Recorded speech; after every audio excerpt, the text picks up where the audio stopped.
let's just pretend this was a cone, okay? An evergreen cone. And let's say I took this cone, walked over here, and I just threw it in amongst all that moss and all those plants in the forest floor. What are the odds of that seed from that cone being able to take root and grow? Very little. Very little. Agreed? Okay, your odds are probably equal to your odds in Vegas, okay? Because there's just no real estate open there. You know, there's so much plant cover, and the plant growth is so thick that the trees can't get their root systems down in. So in the HOH rainforest, the only place where you've got open real estate is when a tree falls down. And when a tree falls down here, it's such a wet, warm environment that the upper surface of the tree, it's really just that first inch underneath the bark that's alive on a tree. And that decomposes really, really quickly. There are insects that bore into that, and they carry mycorrhizal fungi on their bodies. And so if a seed from a cone lands on one of these trees, it has a great chance of taking root. And it turns out in the HOH rainforest, we believe 90% of the trees in this forest got to start in life growing on another tree.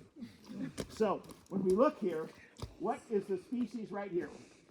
This is a tree right in front of me with the gray vertical furrows in the bark. Hemlock. Hemlock, western hemlock. Let's go down to the next tree. What do we have?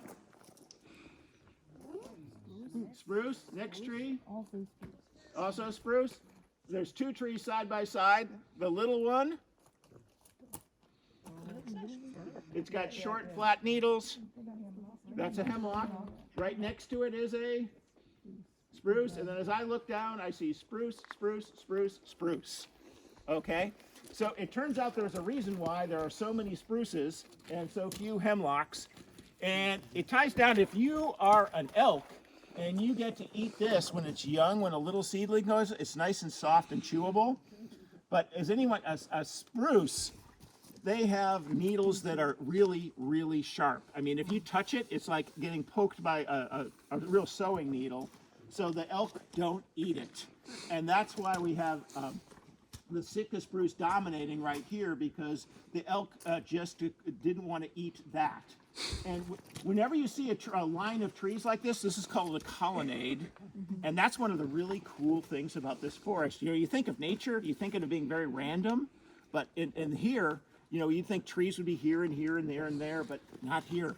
They grow in straight lines because almost all trees get a start in life growing on another tree. Okay, we figured out the most important one. So what's the next mystery to solve? This one? Which one? The table? The tabletop? Okay. And what do you think? What do you think is going on over there? I don't know. I think one tree was blowing down. If people want to walk by, you're welcome to walk by, or you're welcome to join us. I think it's just a blow down. You are exactly right. That's actually the side of the tree that fell off, and what's sticking straight down is the branch. Oh, that's yeah. So the side of the tree peeled off, dropped down, and so we're just seeing part of it. Oh. Okay, makes sense? Yeah. But is it alive anymore? It's not alive anymore. Okay, how about this one? I think that there was first like a big tree that fell, and then the trees kept growing on trees, and they kept growing on trees and trees. Okay, a big tree fell. It might have been this tree right here that fell down. And if you look underneath all these roots, what do you see right here? Wood from wood. So this was a stump. Okay, and what trees are growing on top of this stump? Hemlock. Why do you think hemlock is able to grow there, but couldn't do very well over here? Because they're high. It's too high for elk. They couldn't reach it. Okay. So we've got a big mystery. How about this one over here? The double tree. So there's maybe one tree originally, and then two other trees were able to land on each side, and then they just kept growing. The two trees kind of grew together? Yeah. All right. So look at the big root. And you see the big root? Mm-hmm. Okay. What is that? How is that big root similar to these big roots? those big roots are basically the same thing, except there's like two different trees. He's right. So it's that big, that was a stump right there, and that big root is just showing you how high the stump was when the tree fell down. Good job, buddy. All right, last one, right behind you.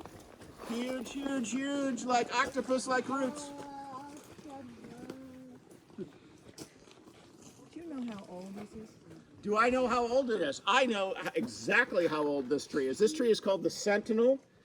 There was a science crew that went up this tree with rope harnesses, and they mapped every single branch on this tree, and they took a core sample of it. This tree is 413 years old. Well, why are the roots so funky? Shouldn't the roots be underground? Is there a stump under there? I feel like it's that. You're really close. Remember, 90% of the trees in this forest grew on what? Other trees. On fallen trees. So you're going to see some really, really bizarre root systems. And the root systems are simply telling you that that tree grew up on another tree. Quite often the roots are going to look like a flying buttress design in a European church. So when you see really weird roots, quite often you'll actually see a hole underneath the tree where the log used to be. And that is what I think happened right here. That's why so much of the root is exposed to us, because this got a start in life up on another big tree. Pretty cool, huh? Trees tell their own stories. Which one gave you an aha moment? All of them?